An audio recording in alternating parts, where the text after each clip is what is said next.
बगल का आरा है, वहाँ का जन्म कर्म है उनका, काराकाट से उनकी बोली मिलती है। काराकाट के घर घर में पवन सिंह बसते हैं, नवरात्रि में बसते हैं, छठ में बसते हैं, चैत में बसते हैं, सावन में बसते हैं, भादो में बसते हैं, जेठ में बसते हैं, हर 12 बारहमासा है। पवन सिंह बारहमासा है काराकाट में, हर मास में बज रहे हैं। देखिए, ब से बनारस, ब से बक्सर, म से मोदी, म से नीतीश, ये मैं सोशल मीडिया पे कहीं पढ़ रहा है, कहीं लिखा हुआ था इस तरह का बात। लेकिन ये फैक्टर काम नहीं कर रहा है बक्सर में। हवा बनाए बीजेपी के लोग, वो अलग बात है, लेकिन अगर ईमानदारी से पूछे कि हकीकत क्या है जमीन पे, जो मेरा अपना काउंटिंग, जो मेरा अपना गुणा गणित जो मैंने बैठाया है, वो समझ में आ रहा है। पटना साहिब से रविशंकर प्रसाद इस बार निकल जाएंगे।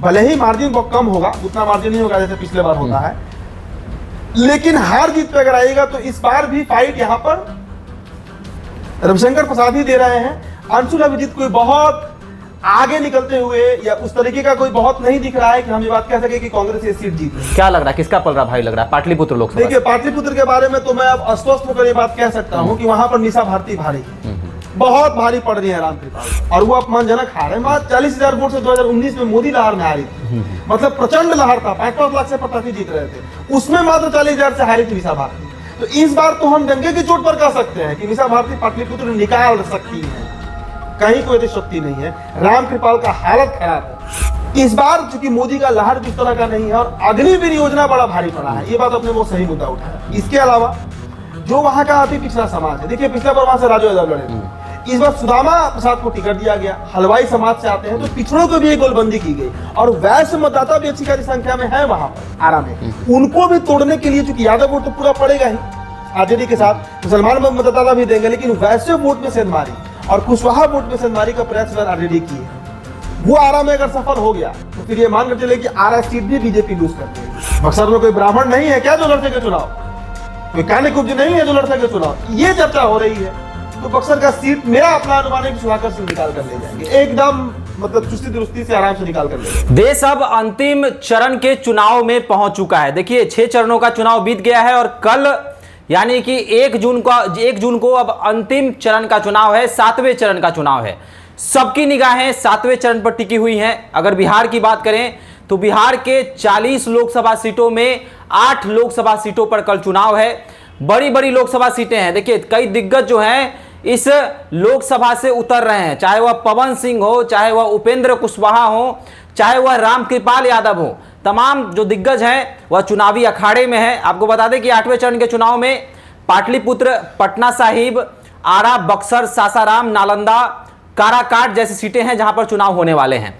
अभी हम 8 सीटों का विश्लेषण करेंगे कि किस प्रत्याशी का पलड़ा भारी नजर आ रहा है, चाहे वह काराकाट का सीट हो जहां पर पवनमय हुआ है काराकाट, अगर पाटलिपुत्र की सीट हो तो मीसा भारती के सामने रामकृपाल यादव हैं, तो वहीं पर अगर पटना साहिब की सीट हो तो जहां पर रविशंकर प्रसाद के सामने मीरा कुमार के बेटे जो हैं वह हैं। क्या कुछ कहिएगा? मेरे सहयोगी मेरे उदित तारन मौजूद हैं। कल 7वें चरण का चुनाव है, कई बड़ी बड़ी सीटें हैं। सबसे पहले पटना साहिब की बात कर लिया जाए। पटना में 2 सीटें हैं, पटना साहिब और पाटलिपुत्रा। पटना साहिब का क्या लग रहा है दबदबा? रविशंकर प्रसाद एक तरफ हैं, तो दूसरी तरफ मीरा कुमार के बेटे हैं अभिजीत, अंशुल अभिजीत। तो क्या कुछ कहेंगे, किसका पलड़ा भारी है?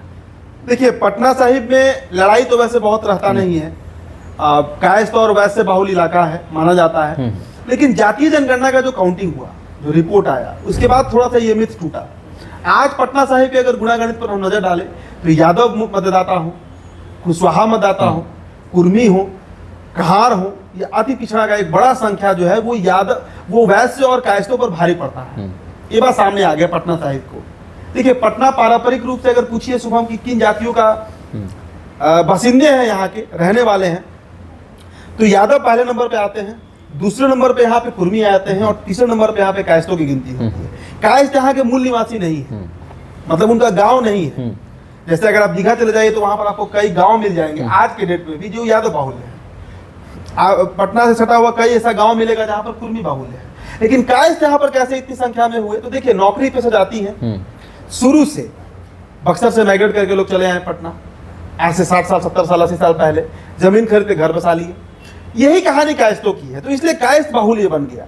वैसे यहाँ पर आए क्योंकि वो व्यापारी थे, तो पटना सिटी का जो इलाका है, पटना साहिब का जो इलाका है, नंदकिशोर यादव जहाँ से विधायक है, वो पूरा वैश्यों का इलाका है। अब इस बार क्या गुणागणित हुआ कि हर बार कांग्रेस भी यहां से लड़ाती थी, जैसे शत्रुघ्न सिन्हा का भी लड़े। इस बार क्या हुआ कि अंशुल अभिजीत को टिकट दिया गया जो कुशवाहा समाज से आते हैं, तो लड़ाई बड़े कांटे की हो गई। लेकिन इसके बावजूद जो मेरा अपना काउंटिंग, जो मेरा अपना गुणागणित जो मैंने बैठाया है, जो समझ में आ रहा है, पटना साहिब से रविशंकर प्रसाद इस बार निकल जाएंगे। भले ही मार्जिन बहुत कम होगा, उतना मार्जिन नहीं होगा जैसे पिछले बार होता है, लेकिन हार जीत पे अगर आएगा तो इस बार भी फाइट यहां पर रविशंकर प्रसाद ही दे रहे हैं। अंशुल अभिजीत कोई बहुत आगे निकलते हुए या उस तरीके का कोई बहुत नहीं दिख रहा है कि हम ये बात कह सके कि कांग्रेस ये सीट जीत रही है। जीत यहां पर फिर बीजेपी की ही होगी और बड़ा सेफ सीट है भाजपा का। मतलब पटना साहिब में बहुत फाइट रहता भी नहीं। पाटलिपुत्र की बात की जाए तो रामकृपाल यादव और मीसा भारती हैं। इधर एनडीए के तमाम दिग्गज नेता पाटलिपुत्र पहुंचे, चाहे वह मोहन यादव एमपी के सीएम क्यों ना हो, और मीसा भारती के साथ कहीं ना कहीं जो पाटलिपुत्रा का जो विधायक है, चाहे वो रीतलाल यादव हो, भाई वीरेंद्र हो या फिर रंजन यादव हो, तमाम को दिग्गजों को जो है लालू प्रसाद यादव ने उतार दिया। क्या लग रहा है, किसका पलड़ा भाई लग रहा है पाटलिपुत्र लोकसभा? देखिए, पाटलिपुत्र के बारे में तो मैं अब अस्वस्थ होकर ये बात कह सकता हूं कि वहां पर मीसा भारती भारी है, बहुत भारी पड़ रही है रामकृपाल पर। देखिए, काराकाट में जो नरेंद्र मोदी का बयान आया कि तेजस्वी और लालू को हम जेल भेज देंगे, छापरा कांड में यादवों के साथ जो किया गया, वो यादव वोट का ध्रुवीकरण करा दिया। और इसका परिणाम सिर्फ पाटलिपुत्र में नहीं, शुभम बक्सर में भी देखने को मिलेगा, जहानाबाद में भी देखने को मिलेगा। तो पाटलिपुत्र 40,000 वोट से पिछला बार हारी थी, 39,000 वोट से मीसा भारती हार गई थी। क्यों हारी थी? क्योंकि भूमिहार एक मुश्त बीजेपी को करते हैं। और यादव वोट जो 5 लाख जिनकी संख्या बताई जाती है पाटलिपुत्र लोकसभा में, उसमें भी एक बड़ा यादव तबका जो है ना, खासकर जो मंझरौट वोटर है, देखिए यादवों में किसनौद और मंझरौट का भी खेल चलता है, जो मंझरौट वोटर है वो रामकृपाल के साथ अलाइन कर जाते हैं, जुड़ जाते हैं। लेकिन इस बार वो गुणागणित फेल कर रहा है, इस बार वो समीकरण नहीं सध पा रहा है। यादवों का एक मुश्त ध्रुवीकरण हो गया है लालू यादव के पक्ष में। इसके अलावा रंजन यादव भी बड़े फैक्टर हैं। देखिए 2009 में रंजन यादव से लालू यादव हारे थे, तो इस बार लालू यादव ने रंजन यादव को खुद के साथ इसलिए मिलाया, उनको पार्टी इसलिए ज्वाइन कराया क्योंकि किसी भी विधानसभा में, चाहे दानापुर हो, मनेर हो, बेटा का इलाका हो, नौबतपुर का इलाका हो, उधर मसौढ़ी का इलाका हो, इन तमाम जगहों पर जो यादव मतदाता है ना, वो बड़ा इन्फ्लुएंस होते हैं रंजन यादव से। अच्छा, मतलब वहां पे उनका पकड़ है। इसलिए लालू यादव ने अपनी बेटी मीसा भारती को, चूंकि 2 बार से हार रही है और वो अपमानजनक हार है, वहां 40,000 वोट से 2019 में मोदी लहर में हारी थी, मतलब प्रचंड लहर था, 5-5 लाख से प्रत्याशी जीत रहे थे, उसमें मात्र 40,000 से हारी थी मीसा भारती। तो इस बार तो हम डंके की चोट पर कह सकते हैं कि मीसा भारती पाटलिपुत्र निकाल सकती है, कहीं कोई शक्ति नहीं है। रामकृपाल का हालत खराब है। क्या कारण है कि सारा यादव का फल उतारना पड़ा है? आप गौर करिए, आप ही ने बोल रहे हैं कि सारा यादव का, मध्य प्रदेश से मोहन यादव आ रहे हैं बिहार, क्यों आ रहे हैं? यही कारण है। तो पाटलिपुत्र बड़ा सेफ सीट पर आरजेडी के लिए बना हुआ है, मतलब मीसा भारती वहां से एकदम क्लीन स्वीप करते हुए दिख रही है। आरा लोकसभा, देश में सेना में अगर कहीं युवा जाता है तो आरा से सबसे अधिक युवा जाते हैं। तो क्या लग रहा है कि अग्निवीर योजना प्रभाव डालेगा? आरके सिंह सामने हैं, दूसरी तरफ सुदामा प्रसाद हैं, तो क्या अग्निवीर योजना के तहत जो है आरके सिंह हारेंगे? देखिए, वहां का भी सीट पे कांटे की लड़ाई है, कौन हारेगा कौन जीतेगा हम अभी हम खुलकर नहीं कह सकते हैं। लेकिन इतना पक्का है कि लड़ाई इतना टफ हो गया है वहां पर कि आरके सिंह के लिए भी राह उतना आसान वहां पर नहीं है। अभी ये कोई कहे कि एक तरफा लड़ाई आरा में और आरके सिंह जीत रहे हैं, तो ये गलत रिपोर्ट है, ये मतलब क्रेडिबल रिपोर्ट नहीं होगा। इसलिए हम कह रहे हैं कि देखिए, काम तो आरके सिंह ने किया है, आरा में साफ सुथरा कर दिया आरा को। कोइलवर का सबसे बड़ा सरदर्द था कोइलवर। हम लोग बक्सर के हैं, मतलब कोइलवर पार करना समझिए कि एक होता है ना कि बैतरनी पार करना जैसा स्थिति होता था, उसके पैरेलल एक ब्रिज दिया उन्होंने। तो काम किया गया आरा में, आरा डेवलप भी हो रहा है, वो आरके सिंह का देन है। लेकिन इस बार चूंकि मोदी का लहर भी इस तरह का नहीं है और अग्निवीर योजना बड़ा भारी पड़ा है, ये बात अपने वो सही मुद्दा उठाया। इसके अलावा जो वहां का अति पिछड़ा समाज है, देखिए पिछले बार वहां से राजू यादव लड़े थे, इस बार सुदामा प्रसाद को टिकट दिया गया, हलवाई समाज से आते हैं, तो पिछड़ों को भी एक गोलबंदी की गई और वैश्य मतदाता भी अच्छी खासी संख्या में है वहां पर आरा में। उनको भी तोड़ने के लिए, चूंकि यादव वोट तो पूरा पड़ेगा ही आरजेडी के साथ, मुसलमान मतदाता भी देंगे, लेकिन वैश्य वोट में सेंधमारी और कुशवाहा वोट में सेंधमारी का प्रयास आरजेडी की है। वो आरा में अगर सफल हो गया तो फिर ये मान कर चले कि आरा सीट भी बीजेपी लूज कर देगी। हम कभी नहीं कहेंगे कि आरा सीट में फाइट नहीं है, बहुत तगड़ा फाइट है, बहुत कांटे की टक्कर है वहां पर। आरा में क्या होगा, कल वोटिंग होने दीजिए, शाम तक फिर हम निष्कर्ष निकालेंगे, हमारा एग्जिट पोल आएगा, उसमें हम क्लियर कर देंगे कि आरा कौन जीत रहा है। लेकिन अभी तक मतलब नेक टू नेक फाइट चल रहा है आरा में। कोई विधानसभा आप पकड़िए, तरारी का बात कीजिए, आरा सदर का बात कीजिए, सभी जगहों पर वही गुनागणित है। राजपूत वोट देंगे, सवर्ण वोट देंगे, लेकिन अति पिछड़ा ही डिसाइड करेगा कि आरा कौन जीतेगा कौन हारेगा। बक्सर की बात किया जाए, बक्सर मिनी काशी भी कहा जाता है, प्रभु श्री राम का गुरु भूमि भी कहा जाता है। नरेंद्र मोदी पहुंचे हुए थे, काफ़ी अच्छा वक्तव्य भी दिए हैं। क्या लग रहा है कि मिथिलेश तिवारी के खिलाफ जो एंटी कमेंसी थी वो दूर हो गई है?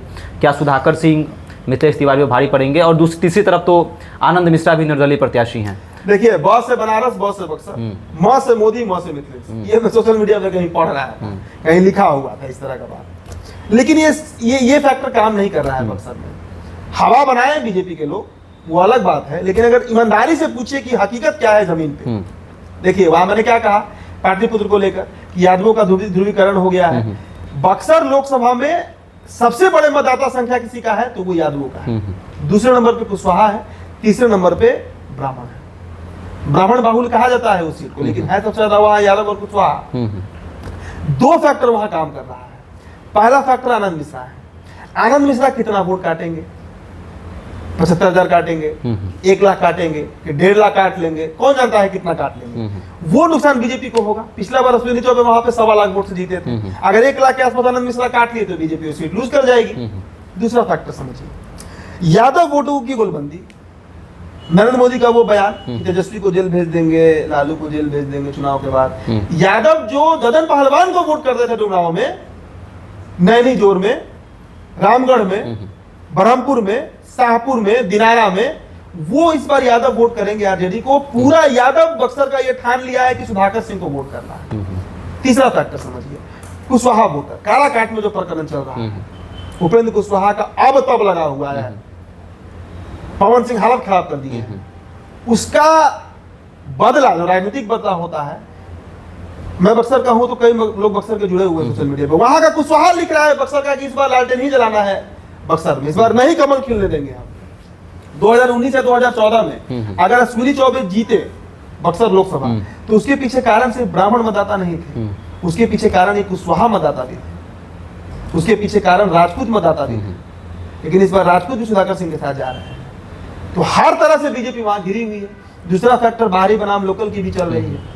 मिथिलेश तिवारी गोपालगंज के हैं, बक्सर के ब्राह्मण पूछ रहे हैं कि भाई लालमुनि चौबे भभुआ के, अश्विनी चौबे भागलपुर के, मिथिलेश तिवारी गोपालगंज के हैं, मतलब बक्सर में कोई पंडित जी नहीं पैदा होते हैं क्या जो चुनाव लड़ सके? बक्सर में कोई ब्राह्मण नहीं है क्या जो लड़ सके चुनाव? कोई कान्यकुब्ज नहीं है जो लड़ सके चुनाव? ये चर्चा हो रही है। तो बक्सर का सीट मेरा अपना अनुमान है कि सुधाकर सिंह निकाल कर ले जाएंगे, एकदम मतलब चुस्ती दुरुस्ती से आराम से निकाल कर ले जाएंगे। सासाराम की बात की जाए, धान का कटोरा कहा जाता है, शिवेश राम को टिकट दे दिया गया, सिटिंग सांसद का टिकट काट दिया गया, दुलाल चंद गोस्वामी। तो क्या कुछ कहिएगा? सामने कांग्रेस के प्रत्याशी मनोज कुमार हैं, तो धान के कटोरे में क्या कुछ होने वाला है? क्या शिवेश राम जीतेंगे? जो गुनागणित बनाया गया सिटिंग सांसद का टिकट, कुछ समझ में नहीं आया कि प्रत्याशी का टिकट क्यों काटा गया। देखिए, मेरा अपना अनुमान है कि शिवेश राम वो सीट निकाल, वहां पर 22% सवर्ण मतदाता है सासाराम लोकसभा में, 15% कुशवाहा मतदाता है, और कुशवाहा वोट करेंगे पूरी तरीके से एनडीए। हाँ, वहां का सासाराम के कुशवाहा, वहां के कई कुशवाहा, सासाराम मेरा ननिहाल पड़ता है, तो मामा लोग से भी बात हुआ, और भी वहां का जो मैं गया भी था वहां पर, आप चिनारी चले जाइए, भभुआ चले जाइए, यहाँ पर मोहनिया चले जाइए, सिसागर चले जाइए, सभी जगह पर कुशवाहा मिलेंगे। आम कुशवाहा जो है वो एनडीए के साथ है। देखिए, कई जगह पर कुशवाहा वोटर्स ने खेल किया है। बक्सर में मैंने क्या कहा कि कुशवाहा ही बीजेपी को हराएगा, लेकिन वही कुशवाहा भाजपा को जितवाएगा बक्सर में। इलाका जैसे बदलता है तो वोटर्स भी बदल जाता है। दूसरा फैक्टर, मुस्लिम और यादव वोट है वहां पर, लेकिन वो समीकरण नहीं बन पा रहा है। देखिए, मनोज कुमार जिनको टिकट दिया गया ना कांग्रेस से, उनके ऊपर, उनके बेटे के ऊपर कई तरह का आरोप है। इसको लेकर भी एक नकारात्मक मैसेज जो है वो सासाराम में फैल गया। भले ही छठी पासवान का टिकट काटा गया, लेकिन शिवेश राम को टिकट दिया गया, साफ सुथरे छवि के हैं, तो वहां के सासाराम का वोटर बड़ा डेडिकेटेड होता है बीजेपी को लेकर। सासाराम के बारे में जो मेरा अपना अनुभव है, हालांकि इलाका मीरा कुमार का है, जगजीवन बाबू का इलाका है, लेकिन आज के संदर्भ में पूछा जाए, वो बीते दौर की बात हो गई। आज सासाराम जो है वो पूरी तरीके से एनडीए के साथ है, और जो मेरा अपना अनुमान है कि सासाराम बड़े मतलब बहुत उथल पुथल के बिना वहां पर बीजेपी जो है ना वो सीट निकाल कर ले जाएगी। ज्ञान की भूमि नालंदा की बात की जाए, नीतीश का गढ़ कहा जाता है, 2009 से सांसद है चंद्रेश्वर चंद्रवंशी, कौशलेंद्र कुमार। क्या लग रहा है कि सामने संदीप सौरभ हैं CPI-ML से, संदीप सौरभ जो युवाओं का आवाज उठाते हैं, युवाओं के आवाज बनते हैं, क्या लग रहा है कि संदीप सौरभ भारी पड़ेंगे या फिर से जीत के ले जाएंगे कौशलेंद्र कुमार? देखिए, अगर काम के मापदंड पर माना जाए तो संदीप सौरभ को सीट निकाल लेना चाहिए, क्योंकि मुझे नहीं लगता कि संदीप सौरभ इतना छात्र हित में, बहालियों को लेकर, बेरोजगारी को लेकर, धांधली को लेकर, सेटिंग गेटिंग जो परीक्षाओं में होती है, उतना आवाज उठाने वाला विधायक कोई नहीं है बिहार में, संदीप सौरभ अगर देखा जाए। साफ सुथरे छवि के हैं, जेएनयू से पढ़ के आए हैं, शिक्षित हैं, यादव जाति से आते हैं, सारा क्वालिफिकेशन है कि वो चुनाव जीत जाए। लेकिन जब हम जातीय गुणागणित पर नजर डालते हैं बाबू शुभम, 26% मतदाता अकेले नालंदा में, 26%, करीब करीब 4.5 लाख मतदाता अकेले नालंदा लोकसभा में कुर्मी है। दूसरा फैक्टर समझिएगा, सेकंड नंबर पे यादव भी आते हैं, 3,35,000 है, मुस्लिम भी 2 लाख है, लेकिन पासवान वोटर जो है वो वहां पे करीब 1.5 लाख के आसपास है। 1.25 लाख तो कम से कम होंगे पासवान, वो बीजेपी के साथ है, एनडीए के साथ है। वैसे वोटर वहां पे करीब 1,85,000 से 2 लाख के बीच है। तो ये जो समीकरण है ना, कुर्मी प्लस वैसे प्लस पासवान प्लस सवर्ण, सवर्ण भी वहां पे है, कुछ इलाकों में आपको सवर्ण भी मिल जाएंगे, भूमिहार मिल जाएंगे, ब्राह्मण मिल जाएंगे। ब्राह्मण तो हर जगह मिलते हैं। मेरा अपना मानना है कि बिहार का कोई गांव नहीं होगा जहां पर 5 घर पंडित जी का नहीं होगा। अगर किसी गांव में 5 घर पंडित जी नहीं है तो गांव नहीं टोला कहलाता है, ये मेरा अपना अनुभव है। तो ब्राह्मण भी हर गांव में मिलेंगे आपको। तो वो वोट कलेक्टिव तौर पर अगर आप देखिएगा ना, तो नीतीश कुमार के लिए बड़ा सेफ सीट है, बड़ा सेफ सीट है। लेकिन हम ये अभी नहीं कह सकते हैं कि कौशलेंद्र कुमार वहां जीत ही रहे हैं, क्योंकि शिक्षकों को लेकर भी एक बड़ी नाराजगी, एक बड़ा तबका है जो नीतीश कुमार को उसका परिणाम 2020 में झेलना पड़ा। 2020 में जो इतनी बड़ी हार हुई नीतीश की, उसके पीछे कारण यही शिक्षक बने थे। तो कितने शिक्षक जाति पाति से ऊपर उठकर संदीप सौरभ के साथ जुड़ रहे हैं, कल शाम तक रिपोर्ट आ जाएगा तो क्लियर होगा। लेकिन मेरा मानना है कि वहां पर फाइट है अभी भी, हम इस बात से इनकार नहीं कर सकते। लेकिन फिर भी एक सेफ साइड जो है ना, वो नीतीश कुमार के लिए है, वहां पर कौशलेंद्र कुमार के लिए है। वहां जहानाबाद लोकसभा की बात करें तो यादव और भूमिहार बहुल्य सीट कहा जाता है, काफ़ी चर्चा भी हो रही है। एक तरफ चंदेश्वर चंद्रवंशी हैं, तो दूसरी तरफ जो है सुरेंद्र यादव आरजेडी से हैं। आशुतोष कुमार की चर्चा हो रही है, अरुण कुमार की काफ़ी चर्चा हो रही है। कल भीड़ भी देखा गया, परसों भीड़ भी देखा गया उनके जनसभा में, चाहे रोड शो कर रहे थे। तो क्या लग रहा है, अरुण कुमार फैक्टर साबित हो? देखिए, वहां पे 2 ही लोगों की लड़ाई है। आशुतोष कुमार को तो खैर काउंट ही करना बहुत, इसका मतलब नहीं है काउंट करने का। जो 5-10-20 हजार वोट आ जाए, इससे अधिक वोट नहीं आएगा। कल शाम तक और सीन क्लियर होगा, 4 तारीख को पूरा पिक्चर क्लियर हो जाएगा। देखिए, जहानाबाद में लड़ाई मूलतः भूमिहार और यादव की हो गई है। डॉक्टर अरुण कुमार है बसपा से एक तरफ। एक बात और गौर करने वाला है, भाजपा का कोई बड़ा नेता, ना नरेंद्र मोदी, ना गृह मंत्री अमित शाह, ना रक्षा मंत्री राजनाथ सिंह, ना जेपी नड्डा, कोई जहानाबाद गया है क्या चुनाव प्रचार करने? गौर कीजिए, कोई नहीं पहुंचा है वहां पर। अरुण कुमार को लेकर वहां पे बड़ा सॉफ्ट कॉर्नर बना हुआ है, सिर्फ भूमिहारों में नहीं, पासवानों के बीच कि चिराग पासवान ने उनको धोखा दे दिया और कई बार वो रो भी दिए हैं कैमरे पर। उसको भी लेकर एक मोमेंटम बना हुआ है। पिछले बार का चुनाव अगर देखा जाए 2019 का, तो वहां से चंद्रवंशी जी को 3,35,000 कुछ वोट आया था और 3,33,000 कुछ वोट आया था सुरेंद्र यादव। मात्र 1700-1800 वोटों से हारे थे। तो इस बार जो मेरा अपना अनुमान है, आराम से, मतलब बहुत लड़ाई ही नहीं है जहानाबाद में, सुरेंद्र यादव वहां पर आराम से वो सीट जो है ना वो निकाल देंगे। बहुत उठापटक नहीं होने जा रहा है। तो मेरा अपना अनुमान है कि बक्सर हो, काराकाट हो, पाटलिपुत्र हो, जहानाबाद हो, ये कई सीटें ऐसी हैं, आरा भी हो सकता है इसमें, जहां पे आराम से आरजेडी, मतलब महागठबंधन जो है वाम कांग्रेस, ये सीटें निकाल कर। काराकाट की बात नहीं हुई है, काराकाट में काफी चर्चा, बिहार का सबसे हॉट सीट बना हुआ है। अभी का समीकरण क्या कर रहा है? क्या पवन में जो माहौल था वह मोदी के आने के बाद, राजनाथ सिंह के आने के बाद, अमित शाह के आने के बाद बदला है? मेरा अपना अनुमान है कि नहीं बदला है, और जनता एग्रेसिव हो गई है पवन सिंह को लेकर। काराकाट में और अधिक, देखिए पवन सिंह, मैंने कहा ना कि वहाँ के उनका इलाका है वो काराकाट, बगल का आरा है, वहाँ का जन्म कर्म है उनका। काराकाट से उनकी बोली मिलती है। काराकाट के घर घर में पवन सिंह बसते हैं, नवरात्रि में बसते हैं, छठ में बसते हैं, चैत में बसते हैं, सावन में बसते हैं, भादो में बसते हैं, जेठ में बसते हैं, हर 12 बारहमासा है। पवन सिंह बारहमासा है काराकाट में, हर मास में बज रहे हैं। He needs no introduction, Pawan Singh. दूसरी बात, पवन सिंह कह रहे हैं कि फिल्म सिटी बसाएंगे काराकाट में। अब काराकाट का जो इलाका है शाहाबाद का इलाका माना जाता है। शेर शाह के आबाद इलाका को शाहाबाद कहा गया। 4 जिला था इसमें, बक्सर, भोजपुर, आरा, और बक्सर, भोजपुर, ससाराम और भभुआ, कैमूर जिसे कहते हैं। वो तो 1972 में ससाराम अलग हुआ, 1992 में बक्सर अलग हो गया, तो आरा अलग हो गया। ये सारा एक ही बेल्ट है, काराकाट उसी में पड़ता है। वो इलाका कलाकारों का इलाका है, और वहां पर फिल्म सिटी की बात करना बड़ा इम्पैक्ट डाल रहा है। वो उपेंद्र कुशवाहा के डालमिया नगर में रेल फैक्ट्री में बहुत भारी पड़ रहा है। आज लास्ट मोमेंट है, तो कल वोटिंग है वहां पर। लेकिन इस बात को मैं डंके की चोट पर कह रहा हूं कि पवन सिंह पहले या दूसरे नंबर पे रहेंगे। देखिएगा आप, या तो वो पहले दूसरे नंबर पे आ जाएंगे। अगर किस्मत साथ दिया पवन सिंह का, तो भोजपुरी के पहले कलाकार होंगे जो बतौर निर्दलीय कोई सीट जीत जाएगा। इतना तगड़ा कैंपेनिंग हुआ उनका। काजल राघवानी, अरविंद अकेला, कौन नहीं पहुंचा उनके लिए? सभी लोग पहुंचे हैं। रवि किशन कुछ बोल रहे हैं क्या? पवन सिंह, मनोज तिवारी कुछ बोल रहे हैं क्या? भाजपा का कोई नेता का बयान दिखा दीजिए तो जो पवन सिंह बोल रहे हैं। दूसरी बात, काराकाट के लोगों के बीच ये मैसेज भी बड़ा तेजी से प्रिवेल कर गया है, घर घर तक पहुंच गया है कि पवनवा अगर जीती काराकाट तो भाजपा में जाएगी, उपेंद्र कुशवाहा जीती है तो कहा रही है क्यों के नहीं पता। ये एक कॉमन परसेप्शन जो है वो काराकाट में तैर रहा है लोगों के बीच। इसलिए मैं कह रहा हूं कि दूसरे या पहले नंबर पवन सिंह रहेंगे काराकाट में। चलिए, तो 7वें चरण का चुनाव कल होने जा रहा है। कांटे की टक्कर है 8 सीटों पर। आपने सुना तमाम जगहों लोकसभा क्षेत्रों का विश्लेषण कि किसका पलड़ा भारी है। काराकाट का आपने सुना कि पवनमय जो है काराकाट होने जा रहा है, तो बक्सर में सुधाकर सिंह जो हैं जीत रहे हैं। वहीं पर पाटलिपुत्र की लड़ाई भी काफ़ी कठिन है, पटना साहिब भी कठिन है, सासाराम नालंदा की भी कठिन लड़ाई है। तो आपका क्या ख्याल है? आप भी अगर अपने क्षेत्र से हैं, इन 8 सीटों में आपका भी घर है, तो अभी हमारे साथ साझा कर सकते हैं कि आप किसको वोट कर रहे हैं, कौन सा प्रत्याशी जीत रहा है। धन्यवाद।